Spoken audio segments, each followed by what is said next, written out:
If you look at Uber, for example, but there are more companies like that.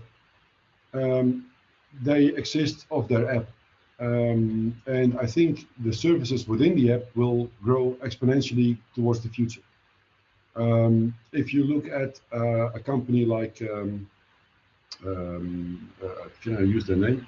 Yeah, VoIP Innovations.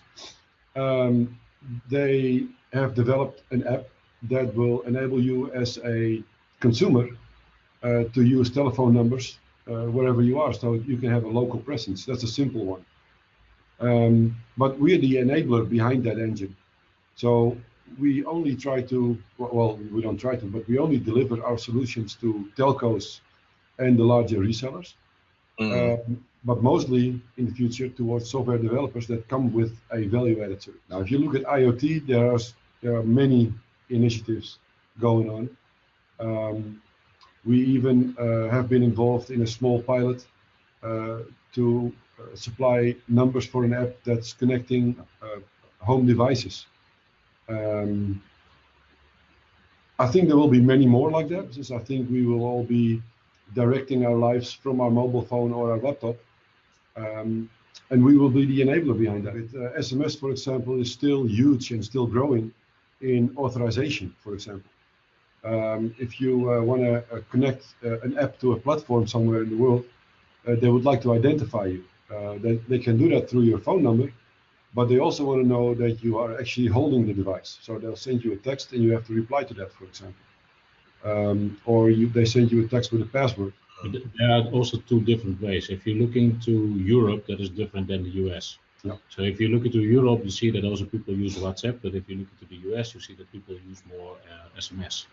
And if you're looking what companies are asking, then you see that companies in the US are used to use SMS, and they also want to have it in other countries. So what we do is we acquire now a lot of mobile numbers who are SMS enabled, so that we can give them the same possibility that what they also have now in the US, that they also have that in other countries. And that's what we will roll out in Q1. End of this Q1, we will have that in place so that we can provide our customers with mobile numbers who are also SMS enabled for in and outbound voice and in and outbound SMS. About added value, if you're looking, the IDs is a normal thing you can buy, but what people now asking for are UCAS numbers or unified communication numbers or PSTN replacement numbers. So what we come up on the end of Q1, we will roll out also UCAS numbers, and that means that you have DIDs who are also enabled with emergency calls. People can do the emergency calls on it, in and outbound voice, and also with intercept, and also available for some phone books in some countries. And that's what the market is looking for at this moment. And we will come out with more than 30 countries already. We have now 40 countries, the contracts done and interconnects done. So we will also do the rollout on Q1, end of Q1, also with UCAS. Well, as Marco already mentioned, we are betting bigger on the text enabling, SMS enabled numbers like mobile. WhatsApp will be part of that somewhere. We're betting big on UCAS or two-way voice, depending on where you are in the world. And one of the aspects of two-way voice is that you will have to deliver local termination, in-country termination, for example. And with these bilateral agreements with Telefonica and other bigger operators around the world, we are able to supply our customers with a local number, with local services like emergency call, but also local termination. To do that in the rightful way, we also needed to expand our network. So we will also be communicating about the expansion of the global voice network we run. And we will primarily communicate about the 170 plus access points we are able to provide to our customers.